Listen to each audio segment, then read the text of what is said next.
Supreme court में Panama papers case की नवी समाअत पर अदालत ने तहकीकाती कमीशन के क़याम का इंदिया देते हुए फरीकैन से राय तलब कर दी है। फरीकैन पर कोई दबाव नहीं, इंक्वायरी कमीशन को सुप्रीम कोर्ट के जज के इख्तियारात हासिल होंगे। और चीफ जस्टिस ने रिमार्क्स दिए कि कमीशन को महीनों की तारीख नहीं देंगे, केस को जल्द निपटाएंगे। तहरीक इंसाफ और वजीर आजम के वकला की तफसीली मशावरत के लिए मोहलत की दरख्वास्त पर अदालत ने समाअत जुम्मे तक के लिए मुलतवी कर दी है। पनामा लीक्स के हंगामे में एक और ट्विस्ट आया है और पनामा लीक्स पर कमीशन बनाए या फिर खुद फैसला करें, अब तक यही कंफ्यूजन है। और पनामा केस पर सुप्रीम कोर्ट ने 9 दिसंबर तक फरीकैन से जवाब भी तलब कर लिया है। अहम खबर आपको दे रहे हैं, एक मरतबा फिर आपको बताएंगे। सुप्रीम कोर्ट में पनामा पेपर्स केस की नवी समाअत पर अदालत ने तहकीकाती कमीशन के क़याम का इंदिया देते हुए फरीकैन से राय तलब कर ली है। मजीद इस बारे में आपको बताएंगे तैयब बलोच इस रिपोर्ट में।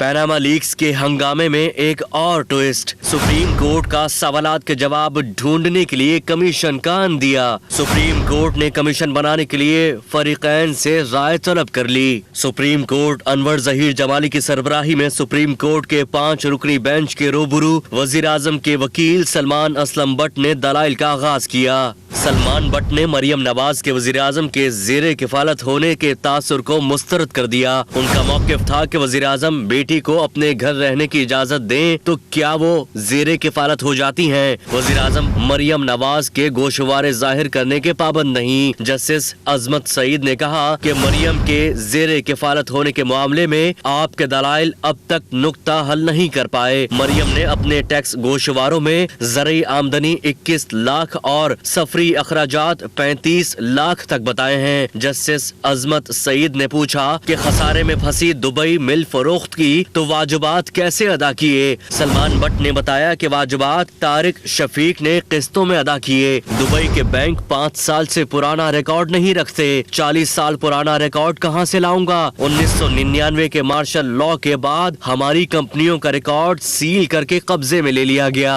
इस मौके पर जस्टिस एजाजुल हसन ने इस्तफसार किया कि वजीर आजम ने अपनी तकरीर में कतर का जिक्र नहीं किया। सलमान बट ने कहा कि वजीर आजम की तकरीर अदालती बयान नहीं बल्कि सियासी तकरीर थी। जस्टिस एजाजुल हसन ने कहा कि कतर में सरमायाकारी का और रकम मुंतकली का कोई रिकॉर्ड नहीं, जिस पर सलमान बट ने कहा कि शरीफ फैमिली के हर काम की जिम्मेदारी नवाज शरीफ पर नहीं आती। कतरी खानदान के साथ मामला कैसे शुरू और तय हुआ इल्म नहीं, हो सकता है कि वजीर आजम के साहिबजादे को इल्म हो। जस्टिस खोसा ने पूछा कि अवाम के सामने क्यों कहा गया है कि तमाम रिकॉर्ड मौजूद है, सामने लाएंगे। जस्टिस अमीर हानी मुस्लिम ने कहा कि बेहतर होता कि अदालत में कही बात अवाम के सामने भी कहते। अब आप वजीर आजम की तकरीर को सियासी करार दे रहे हैं। इस मौके पर जस्टिस सईद खोसा ने कहा कि सलमान बट अपने मौकिल वजीर आजम के दिफा के लिए बहुत